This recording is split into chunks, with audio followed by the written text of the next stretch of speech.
Hello ladies and gentleman. चलो थोड़ा बहुत इंग्लिश बोलने का प्रयास कर रहा हूँ, लेकिन पढ़ाने तो हिंदी ही जा रहा हूँ। क्या है ना कि अक्सर विद्यार्थी वही गलती करते हैं जो जानते हैं कि ये गलती हमसे नहीं होगा। बोर्ड एग्जाम में भर भर के क्वेश्चन आते हैं, हिंदी के नाखून के उपटते हैं ललित चैप्टर से। लेकिन विद्यार्थी को क्या है ना कि वो जल्दी के फेर में कुछ भी नहीं कर पाते हैं, या फिर बड़े बड़े पढ़ाई के फेर में कुछ भी नहीं कर पाते हैं। मैं आज 10 मिनट के अंदर 15 मिनट के अंदर सारे चीजों को लाया हूं जहां से ऑब्जेक्टिव क्वेश्चन सब्जेक्टिव क्वेश्चन बन सकते हैं, यानी प्रीवियस ईयर में बना है। तो आइए स्टार्ट करते हैं। मेरा चैनल है SKC मैथ, जहां आप चौथा चैप्टर पे पहुंच चुके हैं। हिंदी का 3 चैप्टर हमने पढ़ा दिया है भैया, जा करके देख लो। नहीं मानोगे नहीं, इतनी बेहद अच्छा तरीके से समझाया है मैं नहीं मानता कि आपको भी आ जाएगा लालसा। क्या आ जाएगा? लालसा। आइए स्टार्ट करते हैं। इस चैप्टर का नाम है हमारा नाखून क्यों बढ़ते हैं। इस अभी मजा आएगा ना भिड़ो। चैप्टर का नाम क्या है? नाखून क्यों बढ़ते हैं। तो ये नाम ही है बहुत प्यारा सा कि नाखून क्यों बढ़ते हैं। अगर आपसे पूछा जाए इसकी विधा क्या है, तो सबसे पहले आप बताना कि ललित निबंध है। मेरे प्यारे बच्चों, अगर इसमें पूछा जाए कि बताओ इसका विधा क्या है, तो आपको बताना पड़ेगा एक ललित निबंध है, मतलब छोटा सा एक निबंध है, एक ललित निबंध है। चलो अब आपसे पूछा जाएगा कि इस पाठ के लेखक का जन्म 1907 बलिया उत्तर प्रदेश में हुआ था। ये बहुत प्यारा क्वेश्चन है, जहां से क्वेश्चन आया है कि बताओ इसके जो लेखक है उनका क्या नाम है। नाखून क्यों बढ़ते हैं, इनके लेखक है हजारी प्रसाद द्विवेदी जी। क्या है नाम उनका? हजारी प्रसाद द्विवेदी जी। इसमें नहीं लिखा हुआ है लेकिन मैं लिख देता हूँ। क्या नाम है? हजारी प्रसाद, और उन्हीं का यहाँ पे फोटो लगा हुआ है, हजारी प्रसाद द्विवेदी। क्या नाम है उनका? हजारी प्रसाद द्विवेदी। देखो यहाँ लिख दिया मैंने। अब इसको याद कैसे रखोगे, इनके लेखक का नाम क्या है? तो सर पूछे कोई आपसे कि नाखून क्यों बढ़ते हैं, तो आप कहना 1000 बार नहीं काटते हैं नहीं, इसलिए नाखून बढ़ जाता है। 1000 से याद रखना हजारी प्रसाद द्विवेदी। तो ट्रिक कैसा लगा बच्चों? ये तो फन्नी सा। चलो लेखक का जन्म अगर आपसे पूछे कि हजारी प्रसाद द्विवेदी का जन्म कब हुआ, तो 1907। कहाँ हुआ था? बलिया। बलिया कहाँ पड़ता है? यूपी जिला पड़ता है।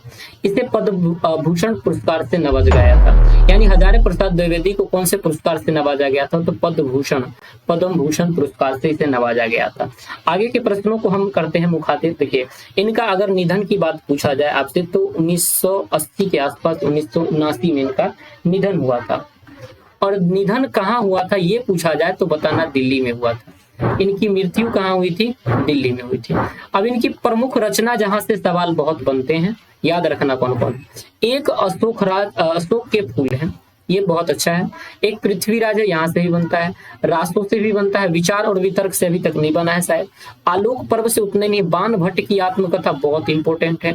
हिंदी साहित्य का आदिकाल हिंदी। उसके बाद विश्व भारती शांति निकेतन, यहाँ से सवाल बनते हैं। यानी जो हमने टिक आपको कर दिए हैं प्यारे बच्चों, वहां से सवाल अभी तक बने हैं। अशोक के फूल बताओ किनके हैं, तो हजारी प्रसाद द्विवेदी। पृथ्वीराज रासो किनका है? हजारी प्रसाद द्विवेदी। बाण भट्ट की आत्मकथा किनका है? तो हजारी प्रसाद द्विवेदी। हिंदी साहित्य का आदिकाल हिंदी किनका है? हजारी प्रसाद द्विवेदी। विश्व भारती या शांति निकेतन, हजारी प्रसाद द्विवेदी। तो यहाँ से क्वेश्चन बनते हैं, आप इसे दिमाग में अटैच कीजिएगा। आइए अगले प्रश्न कहाँ से बनते हैं।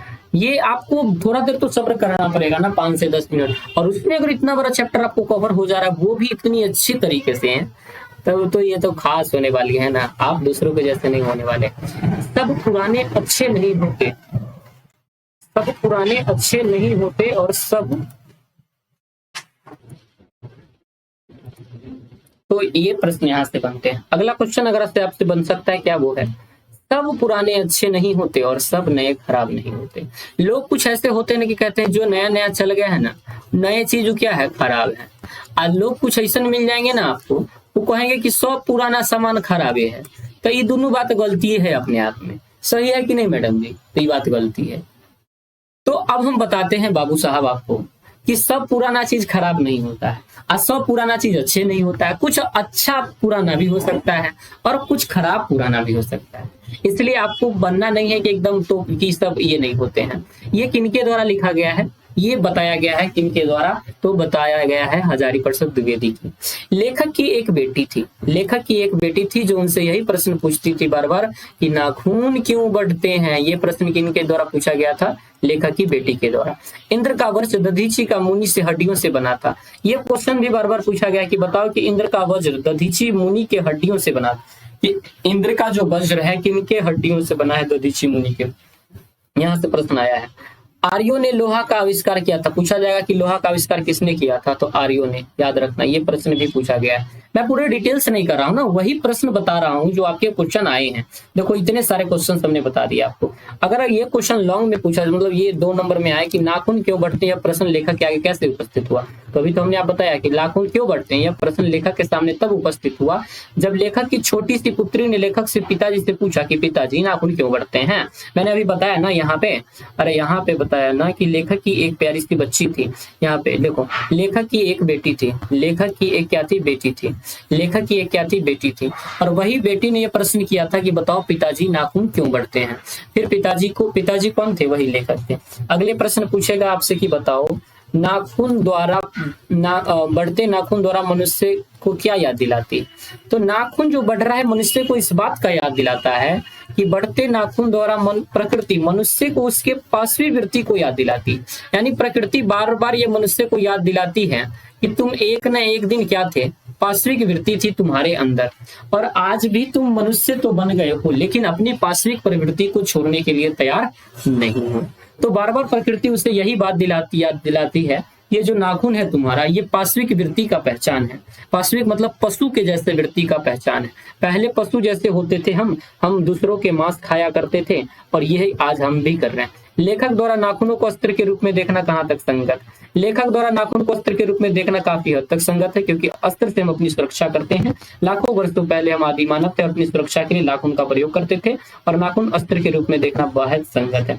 लोग क्या करते थे, जब पुराने जमाने में हमारे पास हथियार वगैरह नहीं थे, तो नाखून को ऐसे नुकीला बना लेते थे। जैसे आजकल की लड़कियां लोग करती है, क्या यूं नुकीला बना लेती है अपने पति के लिए, अपने किसी और के लिए, ऐसे ऐसे पेंट भी कर देती है उसके ऊपर। लेकिन ये जो नाखून पहले हुआ करता था दूसरों के मांस नोचने के लिए हुआ करता था, और आज भी लड़कियां दूसरे के मांस ही नोच रही है, और भिक्षु मतलब जानवरों को खरोचने, ये सब करके भोजन करने के लिए होता था। उन जमाने में तो इनका अस्त्र के रूप में प्रयोग होता था, अपनी सुरक्षा भी लोग करते थे इनसे। लेकिन वो वहां तक देखना तो संगत था, लेकिन आज इतने बड़े बड़े नाखून देखना संगत नहीं है। लेकिन फिर भी लोग रख रहे हैं, तो प्रकृति ने यही कहा है कि आज भी आप वही कर रहे हैं जो पहले करते थे। मनुष्य बार बार नाखून को क्यों काटता है, देखो ये बहुत अच्छा प्रश्न है। मनुष्य बार बार नाखून को इसलिए काटता है क्योंकि वो अपनी पार्श्विक वृत्ति पुरानी चिन्हों को भुला देना चाहता है। यानी आदमी चाहता है कि मैं अपनी पार्श्विक प्रवृत्ति को नहीं रखूं, मैं मेरे अंदर जो पार्श्विक प्रवृत्ति है उनको हटा दूं, और मैं उन्हीं चीजों को याद रखूं जो चीज हमारे लिए रेलिवेंट है। और ऐसे भी है कि पुराने सामान जो होते हैं वो तो वही रहे। कहा जाता है कि नए कमरों में पुराने सामान कौन रखता है, अपने सलीखों से बुजुर्गों की निशानी को कौन रखता है, हमें गिरते हुए दीवारों को थामे रहे वरना बुढ़ापों में इसकी निशानी को कौन रखता है। आइए इसी शुभकामनाओं के साथ मिलते हैं नई वीडियोस के साथ। तब तक के लिए मेरे प्यारे बच्चों नमस्कार। आप मेरे चैनल को कर सकते हो SUBSCRIB मतलब सब्सक्राइब, और लाइक शेयर कर देना मेरे बच्चे। बहुत प्यारा सा छात्र हो आप। Thank you very much.